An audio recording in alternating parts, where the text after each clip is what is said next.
ఇకపై మీనా బాలు వాళ్ల గదిలోనే పడుకుంటారు.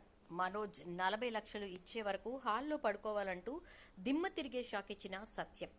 అసలు సత్యం ఇలాంటి నిర్ణయం ఎందుకు తీసుకున్నాడు?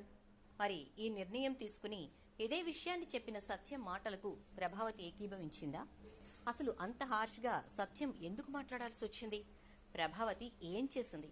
ఇదంతా కూడా వీడియోలో చూసి తెలుసుకునేద్దాం. గుండె నిండా గుడిగంటలు రాబోయే కథలో జరగబోయే సన్నివేశాల గురించి ముందుగా తెలుసుకోవడానికి వీడియోని లైక్ చేసి ఛానల్ను సబ్స్క్రైబ్ చేసి పక్కన ఉన్న బెల్ ఐకాన్లో ఆల్ ట్యాప్ చేసేయండి. మొత్తం మీదకి చూసుకున్నట్లయితే కనుక చాలా వరకు ఇక సత్యం అయితే జరిగినటువంటి విషయాలన్నింటినీ గుర్తు తెచ్చుకుని చాలా బాధపడుతూ ఉంటాడు. ఎందుకంటే ప్రభావతి చేస్తున్నటువంటి పనులు సత్యాన్ని బాగా బాధ పెడుతూ ఉంటాయి. బాధ పెట్టడమే కాదు, అసలు ఇప్పుడు బాలు చేసిన పని వల్ల ప్రభావతి చేసినటువంటి ఇష్యూ ఎక్కువైపోయింది. వాళ్ళ సోఫాని తిరిగి పంపించటంతో బాలు ఇంటికి కావలసిన పనే చేశాను అనుకుంటాడు. కానీ చివరికి సత్యం, నీ ఒక్కడి నిర్ణయంతో కుటుంబం నడవదు, ఇది ఉమ్మడి కుటుంబం కాబట్టి నువ్వు చేసింది తప్పే. నువ్వు తీసుకునే నిర్ణయం ముందు నాకైనా చెప్పాలి, లేదా శృతికైనా చెప్పాలి, లేదా రవికైనా చెప్పాలి. ఎందుకంటే ఆ సోఫా సెట్ పంపించింది వాళ్ళ అమ్మగారు కాబట్టి మాకెవరికీ చెప్పకుండా నీకు నువ్వుగా నిర్ణయం తీసుకుని తప్పు చేశావు అని అంటంతో ఇక ప్రభావతి ఈగో సాటిస్ఫై అవుతుంది. మనోజ్, ఇటు నుంచి రవి, ఇంకా బాలు ముగ్గురు కూడా తన్నుకునే స్థితి దాకా వచ్చేసరికి ఇక సత్యం అయితే ఆలోచనలో పడతాడు బిడ్డల గురించి. గదిలోకి వెళ్ళిన తర్వాత ఇక ప్రభావతి, ఏంటి ప్రభా అని చెప్పని అంటూ ఉంటే, ఏమీ లేదండి, అసలు బాలు చేస్తున్న పనులు నాకేమీ నచ్చట్లేదు. నచ్చటం కాదు, వాడి వల్ల ఇంట్లో వాళ్ళంతా బాధపడాల్సిన పరిస్థితి వస్తోంది. అసలు అసలు వాళ్ళు ఇక్కడ ఉండడమే నాకు ఇష్టం లేదు అంటూ ఉంటే, ఒక మాట చెప్తాను విను. ఇష్టం లేదు అంటూనే వాడిని 9 నెలలు నీ గర్భంలో మోసావు, కన్నావు, పెంచావు. ఇంకేంటి, ఇప్పుడు వాడికి పెళ్ళ వచ్చింది, వాడి బ్రతుకు వాడు బ్రతుకుతున్నాడు. సంపాదించి తీసుకొస్తున్న వాడు కూడా ఇక్కడ మాట్లాడే హక్కున్నవాడే. అయినా శృతి వాళ్ళమ్మ చేసింది తప్పు కాబట్టి ఎట్టి పరిస్థితుల్లోనూ వాడు తప్పుని తప్పని చెప్పాడు. కానీ చెప్పే తీరు వాడికి తెలియదు, అంతే. ఇక నువ్వు దీని గురించి రభస చెయ్యకు అని చెప్పని అంటాడు. అయిపోయిన తర్వాత ఉదయాన్నే రోహిణి ఇక పార్లర్కి బయలుదేరుతుంది. అలా బయలుదేరినటువంటి రోహిణి మెడలో ఉన్న పసుతాడిని చూసి ప్రభావతి కాస్త 4 డైలాగులు కొట్టేసరికి శృతి వచ్చి, ఏంటంటే మీనానే రెచ్చగొట్టింది, కావాలని చెప్పి బాలుతోటి సోఫా సెట్ వెనక్కి పంపించింది అంటున్నారు. మీరు విన్నారా? మీనా రెచ్చగొట్టడం, మా బాలుకి చెప్పి ఆ సోఫా సెట్ వెనక్కి పంపించటం అవేవీ లేదు కదా. కానీ మీరు మీ సొంతగా ఊహించేసుకుని వాటికి మీనాని బాధ్యురాల్ని చేసేసి మాట్లాడటం మీకు అలవాటైపోయింది. అయినా రోహిణి ఇవాళ ఏమైనా కొత్తగా పసుతాడు వేసుకెళ్తుందా? అంత పెద్ద ఫంక్షన్ చేసి మెళ్ళలో పుస్తల తాడు వేశాం కదా అని చెప్పి బాధపడిపోతున్నారు కదా. మరి అంతకుముందు ఏం వేసుకెళ్ళింది? పసుతాడే కదా. మరి ఇంకేంటి, ఇవాళ ఏదో కొత్తగా రోహిణి పసుతాడు వేసుకుని వెళ్తుందన్నట్టు మాట్లాడుతున్నారు. ఏ నలుగురు గురించి అయితే మీరు మాట్లాడుతున్నారో ఆ నలుగురు మీనా మెళ్ళలో ఉన్న పసుతాడును కూడా చూస్తూనే ఉన్నారు అని అంటుంది. దాంతో ఇక ప్రభావతి సైలెంట్ అయిపోతుంది. ఆ తర్వాత శృతి ఒక్కటే చెప్తుంది, చూడండి, ఎవరి తప్పులకు వాళ్ళని మాత్రమే బాధ్యుల్ని చేయండి. ప్రతి పనిలోనూ, ప్రతి మాటలోనూ, ప్రతి విషయంలోనూ మీనాన్ని తీసుకొచ్చి అందులో దూర్చి అనవసరంగా మీనాన్ని తిట్టకండి అంటూ అక్కడి నుంచి వెళ్ళిపోతుంది. ఇక ప్రభావతి, తొందరలోనే నీకు పుస్తల తాడు చేయిస్తానమ్మా అని అనేసరికి సత్యం వచ్చి, నీకు బుద్ధి జ్ఞానం అంటూ లేనే లేవు కదా ప్రభా, ఎలా మాటిస్తున్నావు నువ్వు? డబ్బులు ఎక్కడి నుంచి తీసుకొచ్చి పుస్తల తాడు చేపిద్దాం అనుకుంటున్నావు? నువ్వేమైనా దాచిపెట్టావా చెప్పు అని అంటాడు. అది కాదండి అంటే, నేను రాత్రే నీకు చెప్పాను, మీనాకి బాలునే పుస్తల తాడు చేయించుకున్నాడు, అలాగే మనోజ్ రోహిణికి చేయించుకుంటాడు, నువ్వు మాట్లాడకు అని చెప్పేసేసి. మరి ఇంకెందుకు ఇక్కడికి వచ్చి మేకపోతు గాంభీర్యం ప్రదర్శిస్తూ ప్రగల్భాలు పలుకుతూ మాటలు ఇచ్చేస్తున్నావు అని చెప్పి తిడతాడు. అది కాదండి, రోహిణి పార్లర్కి వెళ్తుంది, చాలామంది వస్తూ ఉంటారు అనగానే మీనా కూడా పూలమ్ముతుంది, చాలామంది ఇళ్లకు వెళ్ళి పూలు ఇచ్చి రావాలి. మరి మీనా మెడను మాత్రం అందరూ చూడరా? అప్పుడు నీకు అనిపించలేదా అని అంటూ మళ్ళీ చీవాట్లు పెడతాడు సత్యం. ఏంటో నా కర్మ, ఏం చేస్తాం, ఏది మాట్లాడినా మళ్ళీ వెళ్ళి చివరాఖరికి ఆవిడ గారి దగ్గరే ఆగుతుంది అని చెప్పాను అనుకుంటూ చిచి అని వెళ్ళిపోతుంది. ఇక సత్యం కూడా బయటకు వెళ్తాడు. ఆ తర్వాత మీనా చాలా నీరసంగా ఉండేసరికి బాలు మీనాతోటి, ఏంటి వాడు బాగా నీరసంగా ఉన్నావంటే, ఏంటోనండి బాగా అలసటగా ఉంది అని చెప్పని అంటుంది. ఈరోజు పని ఎవరికైనా షేర్ చేయి అంటాడు. జరిగే పనుల గురించి మాట్లాడుకోవాలి. మిగిలిన విషయాలు ఎందుకులేండి, మీరు బయలుదేరండి. నేను బాగోకపోతే అంతకైతే మా ఇంటికి వెళ్తాను, ఒక 2 రోజులు అత్తయ్యని అడిగి అంటుంది. ఆవిడ గారేనా నీకు సెలవు ఇచ్చేది? ఒకవేళ ఇంటికో పని మనిషి ఉండి అమ్మగారు సెలవు కావాలి అంటే దానికన్నా ఇస్తుంది, కానీ నీకు సెలవు ఇవ్వదు. సరే జాగ్రత్త అంటూ బాలు ఇక కిరాయికి వెళ్ళిపోతాడు. అందరూ ఎవరి పనులు వాళ్ళు చూసుకుని సాయంత్రానికి ఇంటికి వస్తారు. బాలు మాత్రం కాస్త త్వరగానే వస్తాడు. ఏంటి, గూటి పక్షులన్నీ గూటికి చేరుకున్న గంటకు ఇంటికి రానివాడు ఈరోజు త్వరగానే వచ్చి కూర్చున్నాడు అని అంటుంది. అనేసరికి ఇక బాలు మీనా మీనా ఎక్కడా అని అనగానే, రాణి గారు పైన పడుకుని కిందికే రావట్లేదు అని చెప్పని అనగానే, పైన ఎక్కడ పడుకుంది అని చెప్పని అంటూ బాలు పైకి వస్తాడు. వచ్చేసరికి పైన గదిలో సత్యం ఇంకా ప్రభావతి ఉండే గది కాకుండా, రవి వాళ్ళు ఉండే గది కాకుండా పైన టెర్రస్ దగ్గరికి వెళ్లే దగ్గర మెట్ల పక్కన పడుకొని ఉంటుంది మీనా. అక్కడ పడుకున్న మీనాను లేపి, ఏంటి ఇక్కడ పడుకున్నావు అని అంటాడు. నీరసంగా ఉండి ఊరికి అలా కన్ను వాల్చానులేండి అని అంటుంది. సరే పద కిందికి వెళ్దాం అని చెప్పి కిందికి తీసుకొచ్చి కూర్చోపెట్టి, టిఫిన్ తిను అంటూ టిఫిన్ పెడతాడు. ఏంటి స్పెషల్గా అమ్మగారికి టిఫిన్లు తీసుకొచ్చి పెడుతున్నావు అని అనేసరికి, దానికి అసలు ఒంట్లో బాలేదు. ఆ విషయం నీకు తెలుసా? నీకు తెలియదు, ఈ ఇంట్లో వాళ్ళకి తెలీదు. కేవలం అది చేసి పెట్టే వంటలు తినటం మాత్రం తెలుసు. దానికి ఒంట్లో బాలేదనే విషయం పట్టించుకునే వాళ్ళు కూడా ఈ ఇంట్లో లేరు. నాకు తెలిసి అది ఇలానే ఉండుంటుందని చెప్పి తెలిసే నేను టిఫిన్ తీసుకొచ్చాను అనగానే, ఏమైంది మీనా అంటుంది శృతి వచ్చి. అనేసరికి, ఏం లేదు, కొంచెం నీరసంగా ఉంది ఉదయం నుంచి అని అంటుంది. మరి ఉదయం నుంచి నీరసంగా ఉన్నప్పుడు మీరేం చేస్తున్నారంటీ? మీనాతోనే వంటంతా చేయించారా అనగానే, నాకేమైనా చెప్పి చచ్చిందా ఏంటి, తిరిగి నన్నంటారు అని అనగానే, చెప్తే మాత్రం మీరు రెస్ట్ ఇస్తారా ఏంట్లే అని చెప్పి, రోహిణి పద మనిద్దరం ఈ పూట వంట చేద్దాం అని చెప్పని అంటే, అమ్మో వంట నా వల్ల కాదు అంటుంది రోహిణి. మీనా వండితే తినడం మాత్రం వచ్చా? రవి వెళ్ళు, రవి మొత్తం వంట గబగబా కానిచ్చు, నీకు కూరగాయలు అవి కట్ చేసి ఇస్తాం రోహిణి నేను అనగానే, సరే అయితే అని చెప్పి ఇక రవి వెళ్ళి వంట చేస్తాడు. ఇంట్లో వాళ్ళంతా కూడా భోజనాలు చేసేసిన తర్వాత మీనా నీరసంగా కూర్చుని ఉంటుంది. ఆ రోజు మనోజ్ అయితే కొంచెం లేటుగా వస్తాడు. ఇక అలా వచ్చినటువంటి మనోజ్, నేను వెళ్ళి పడుకుంటాను అని చెప్పానంటే, అలాగే నాన్న అంటుంది ప్రభావతి. ఈలోపే బాలు మీనాతోటి, నువ్వు వెళ్ళి పైన గదిలో పడుకునుండు, నేను వెళ్ళి టాబ్లెట్స్ తీసుకొస్తాను, టాబ్లెట్స్ అయిపోయాయి కదా అంటే, అవును అంటుంది అని వెళ్ళి పడుకుంటుంది. ఇక మనోజ్ పడుకోవడానికి వచ్చేసరికి అక్కడ మీనా చాప్ వేసుకుని పడుకుని ఉంటుంది. కిందికి వచ్చి, అమ్మా ఏంటి మీనా వెళ్ళి పడుకునుంది అని చెప్పని అంటాడు. ఏంటి ఈ పెళ్ళాం మొగుడు కలిసి అసలు ఈ కొంపని ఏం చేద్దాం అనుకుంటున్నారో నాకు అర్థం కావట్లేదు. ఏమే గదిలో కాకుండా నీకు నిద్రే పట్టట్లేదా? ముందే దూరిపోయావా అని చెప్పి మీనాని చెయ్యి పట్టుకుని ఈడ్చి బయటకు గబగబా పైనుంచి కిందకి లాక్కొచ్చి ఈడ్చుకొస్తూ ఉంటుంది హాల్లోకి. అప్పుడే వస్తాడు బాలు. ఒక్కసారిగా షాక్ అయిపోయి మీనా చెయ్యి వదిలేస్తుంది ప్రభావతి.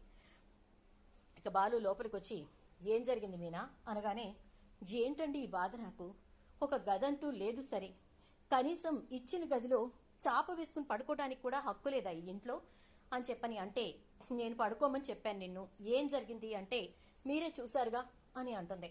ఇక అప్పుడు మనోజ్ చేయి పట్టుకుని, సత్యం వచ్చి ఏం జరిగింది అని అడిగేసరికి మనోజ్ చేయి పట్టుకుని గిర్రా తిప్పి ఇస్సిరి కొడతాడు బాలు.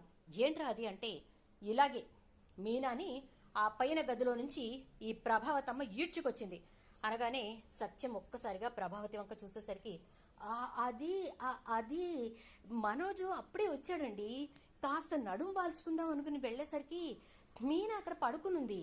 మరి మనోజ్ ఎలా పడుకుంటాడు చెప్పండి? అందుకోసమే మీనాని బయటికి రమ్మని తీసుకొచ్చాను, అంతే, ఇంకేం చేయలేదు నేను అంటూ ఉంటుంది.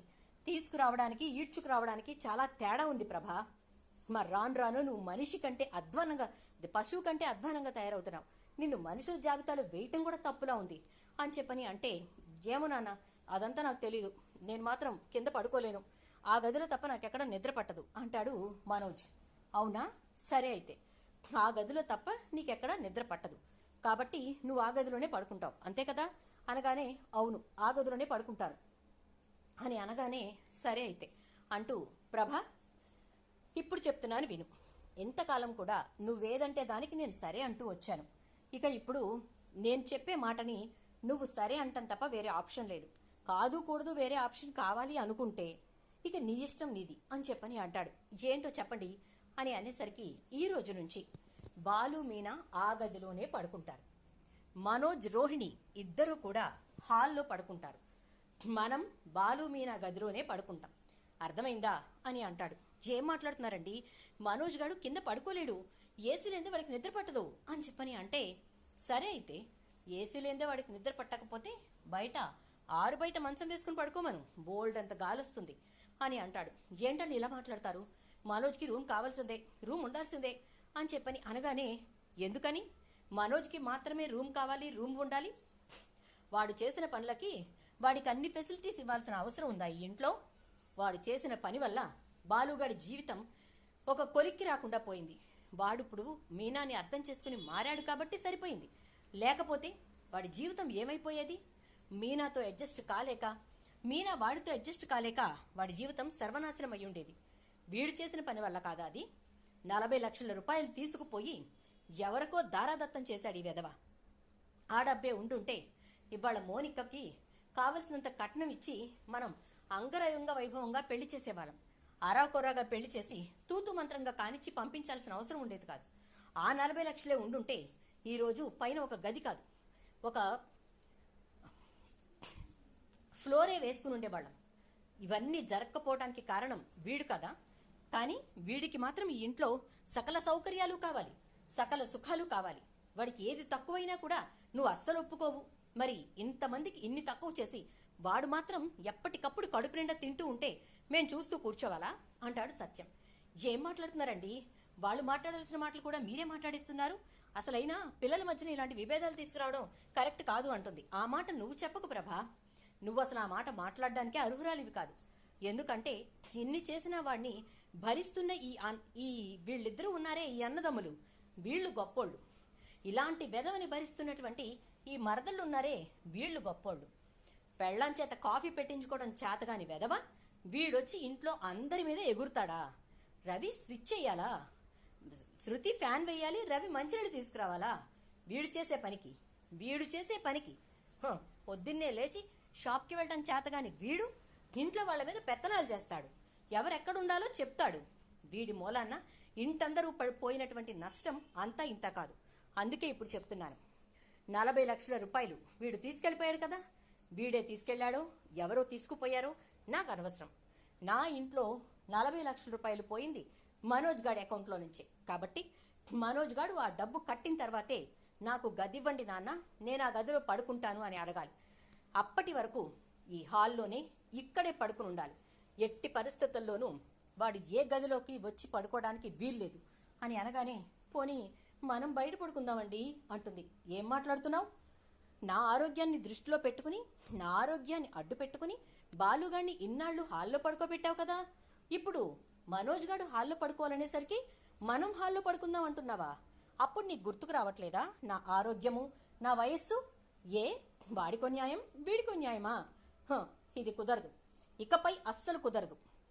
ఎందుకంటే చిన్నదవని ఇంకోటవని ఏదైనా కానీ మొత్తం మీద ఇంట్లో అందరూ పనులు చేస్తూనే ఉన్నారు, అందరూ ఇంటికి డబ్బు ఇస్తూనే ఉన్నారు. వాడి భార్య వాడు సంపాదించేది తక్కువ అని చెప్పి మీనాతో ఇంటెడు చాకరీ చేయిస్తున్నాడు బాలు. ప్రతిదీ నాకు తెలుసు ప్రభావతి, నువ్వు ఎవరిని ఎలా చూస్తున్నావో, ఎందుకు అలా చూస్తున్నావో కూడా నాకు తెలుసు. కానీ నేను పోని అని చెప్పి వదిలేశాను. కారణం ఏంటి అంటే ఒకే ఒక కారణం, అది కేవలం నీకు నేనేదైనా అంటే వెళ్ళి చెప్పుకోవడానికి పుట్టినిల్లు లేదు కాబట్టి. మీ నాన్న చనిపోవడంతోటే మీ అన్నదమ్ములు నీ ముఖం చూడటం మానేశారు కాబట్టి. అంతే తప్ప నువ్వు చేసేదంతా కరెక్ట్ అనే ఉద్దేశంతో కాదు. జాగ్రత్త, ఇప్పుడే చెప్తున్నాను, గుర్తుపెట్టుకో. ఎట్టి పరిస్థితుల్లోనూ ఇకపై బాలు మీనా హాల్లో పడుకోరు, మేడపైన పడుకోరు అనేసి ఇక సత్యం వెళ్ళిపోతాడు. అది నాన్నంటే చెప్పాడు కదా, కరెక్ట్గా చెప్పాడు. ఇప్పుడు కరెక్ట్గా చెప్పాడు ఈ సత్యం గారు. ఎరా రవి, నాన్న చెప్పిన దాంట్లో తప్పుందా అని అంటే, లేదు బాలు, కరెక్టే చెప్పారు నాన్న. వీడు డబ్బు తీసుకుపోవటం వల్లే కదా ఇవాళ రెస్టారెంట్కి పెట్టుకోవడానికి నాకు డబ్బు లేకుండా పోయింది. వీడు డబ్బు తీసుకుపోవటం వల్లే కదా మీనా వదిన పూలు కట్టిన డబ్బులతోటి నీకు కారు కొనాల్సి వచ్చింది. వీడు డబ్బు తీసుకుపోవటం వల్లే కదా మోనికకి మనం 10 లక్షలు పెట్టి బంగారం కొనాల్సింది అరాకొరాగా బంగారం కొని ఇవ్వాల్సి వచ్చింది. అంతా వీడి వల్లే. కానీ వీడికి మాత్రం సర్వసుఖాలు ఇవ్వాలంటుందమ్మ. నాన్న చెప్పిన దాంట్లో తప్పే లేదు. అంతేనమ్మా, నాన్న చెప్పిందే ఫైనల్. ఒరే బాలు, ఇకపై నీ రూమ్లో నువ్వే పడుకో. అమ్మ వాళ్ళు మనోజ్ గారు రూమ్లో పడుకుంటారు. ఇక నుంచి మనోజ్ గారు హాల్లోనే పడుకుంటాడు అని అనగానే ఇక ప్రభావతికి అనవసరంగా మీనాని ఎందుకు కదిపి తీసుకొచ్చి బయట ఈడ్చుకొట్టానా అని చెప్పి ఆలోచన వస్తుంది. కానీ ఏం చేయగలదు? ఏమీ చేయలేదు. ఇక మీనా అయితే, మావయ్య గారు మీ బట్టలన్నీ కింద రూములు సర్దిస్తున్నాను అని అంటే, సర్దేసేయమ్మా అని చెప్పి చెప్తాడు. ఇక ప్రభావతి, అవసరం లేదు, నేను పెట్టుకుంటాను అంటుంది. వద్దు, నువ్వు పెట్టొద్దు. ఇకపై నా బట్టలు నువ్వు అంటుకోవద్దు. నాకు సంబంధించిన పనులేవి నువ్వు చేయొద్దు. ఇప్పటికీ నువ్వు చేయట్లేదు. ఇక ఆ బట్టలు ఉతికినవి మడతలు పెట్టి సర్దటం కానీ, లేకపోతే నాకు సంబంధించిన పేపర్లు అవి ఇవ్వడం కానీ ఏమీ నువ్వు చేయొద్దు. ఇకపై మనిద్దరం ఒక గదిలో ఉన్న బద్ద శత్రువుల్లానే ఉంటాం, గుర్తుపెట్టుకో అనగానే, ఇంత పెద్ద శిక్ష అవసరమా అని అంటుంది. అవసరమే.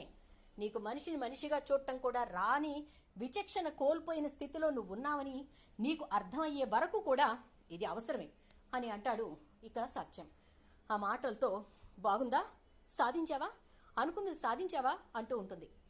మీనా ఏం చేసింది? తాను చెప్పిందా నా చెయ్యి పట్టుకుని ఈడ్చుకెళ్ళి హాల్లో పడేయండి అని చెప్పి? నేను మనిషిని కాదు అన్నట్టుగా మీరు నన్ను చూడండి అని చెప్పి తను చెప్పిందా? అది నీకు పుట్టిన బుద్ధి, నీ పుర్రెకు పుట్టిన బుద్ధి. అందుకోసమే నీకే ఆ శిక్ష వేస్తున్నాను అని చెప్పని అంటూ సత్యం ఇక మాట్లాడేసరికి ఏం చేయాలో అర్థం కాని పరిస్థితుల్లో ప్రభావతి సైలెంట్ అయిపోతుంది. ఇక మీనా ఎక్కడివక్కడ ఏ గదికి ఆ గదికి సర్దేసి ప్రశాంతంగా వెళ్ళి గదిలో పడుకుంటుంది. మనోజ్, రోహిణి ఇద్దరు చచ్చినట్టు రోజు హాల్లో పడుకుంటారు. రోహిణి, ఆ మిగిలిన డబ్బులున్నాయి కదా, ముందవి ఇచ్చేద్దాం రోహిణి, అప్పుడైనా రూమ్ ఇస్తారేమో అని అనేసరికి, ఏంటండి మీరు, 25 లక్షలు మాత్రమే మా నాన్న పంపించాడు అని చెప్పాం, మిగిలిని పంపుతాడు అన్నాం, ఇప్పుడు వెంటనే పంపించాడంటే అందరికీ డౌట్ వచ్చేసేదా ఏంటి అని అంటూ ఉంటే, 20 lakhs ఇస్తున్నాం కదా, సో కరెక్ట్గా 40 lakhs అని వాళ్ళు అనుకోరు, ఆల్రెడీ 25 lakhs మనం ఇక్కడ ఇన్వెస్ట్ చేశాం కదా అంటూ ఉండేసరికి, ఏమోలే ఆలోచిద్దాం, ఇప్పుడేం మాట్లాడకండి అని చెప్పేసేసి అంటుంది రోహిణి. ఎందుకంటే ఇప్పుడు ఆ డబ్బు కూడా తీసి ఇక్కడ ఇచ్చేస్తే అటు తిరిగి ఇటు తిరిగి ఏమీ లేని వాళ్ళగా నిలబడాల్సిన పరిస్థితి వస్తుందని రోహిణి ఆలోచన. రేపటి రోజున కల్పన ఈ డబ్బంతా ఇచ్చిందని బయటపడినప్పుడు ఖచ్చితంగా ఫర్నిచర్ షాప్ వెనక్కి తీసేసుకుంటారని రోహిణికి తెలుసు. ఇక ఆలోచిస్తూ మనోజ్ అలానే పడుకునేసరికి ప్రభావతికి అక్కడ నిద్ర పట్టదు. దాంతో సత్యమైతే, ఒకవేళ నీకు నిద్ర పట్టకపోతే నువ్వు వెళ్ళిపోయి బయట పడుకోవచ్చు, నీ కొడుకు కోడలు అక్కడ కింద వేసుకుని పడుకుంటారు, నువ్వు అక్కడ సోఫాలో పడుకోవచ్చు, సరేనా అని చెప్పని అంటాడు. దాంతో ఇక ఒక్కసారిగా, వద్దులండి, ఇక్కడే పడుకుంటాను ప్రశాంతంగా అని చెప్పి ఇక ఓ పక్కకి ముడుక్కుని పడుకుంటుంది. ఉదయం లేచిన తర్వాత అందరికీ కాఫీ టీలు ఇస్తుంది ఇక మీనా. కానీ ప్రభావతికి ఇవ్వదు. ఇకపై మీ పెద్ద కోడల్ని మీకు కాఫీ టీలు పెట్టిమ్మనండి, టిఫిన్ భోజనం కూడా ఆవిడే చేసి పెడుతుంది, నేను ఇక మీకు ఏమీ చేయను, మీకు నా భర్తే ఏమీ కానప్పుడు, మీ కొడుకు కానప్పుడు నేను మీకు సేవ చేయాల్సిన అవసరం, చాకరీ చేయాల్సిన అవసరం లేదు కదా అని చెప్పేసేసి అనడంతో ఒక్కసారిగా డబుల్ షాక్ తగిలిందని చెప్పి బాధపడుతూ ఉంటుంది ప్రభావతి. ఇక చచ్చినట్టు వంటగదిలోకి వెళ్ళి తనకి, మనోజ్కి, రోహిణికి అందరికీ కాఫీ టీలు పెట్టి టిఫిన్లు చేసి ప్రభావతి ఒక రకంగా ఇంటి పని మనిషి అయిపోతుంది. రోహిణి మాత్రం ఇవేమీ పట్టించుకోకుండా రోజు పార్లర్కి వెళ్ళడం, అటునుంచి షాప్కి వెళ్ళడం, ఇంటికి వచ్చిన తర్వాత అత్తయ్య వంట అయిందా, అత్తయ్య భోజనం పెట్టండి, అత్తయ్య కాఫీ ఇవ్వండి అంటూ ఉంటుంది. ఇదంతా ఎప్పటి వరకు? రోహిణి బండారం బయటపడే వరకే. మరి త్వరలోనే రోహిణి బండారం బయటపడి అసలు ఆ డబ్బంతా కల్పన ఇచ్చిందని బయటపడి నిజం బాలుకి తెలిస్తే ఇంట్లో ఉండే సినిమా వేరేగా ఉంటుంది. మరి అలా జరగాలని తొందరలోనే బాలు కల్పన ఇచ్చిన డబ్బు గురించి తెలుసుకుని మనోజ్, రోహిణి నిజ స్వరూపాలు బయట పెట్టాలని మీరు కోరుకుంటే వీడియోకి ఒక లైక్ చేసి వీడియోని షేర్ చేసేయండి. ఛానల్ సబ్స్క్రైబ్ చేసుకోవడంతో పాటు పక్కనే ఉన్న బెల్ ఐకాన్లో ఆల్ ట్యాప్ చేయడం మర్చిపోకండి.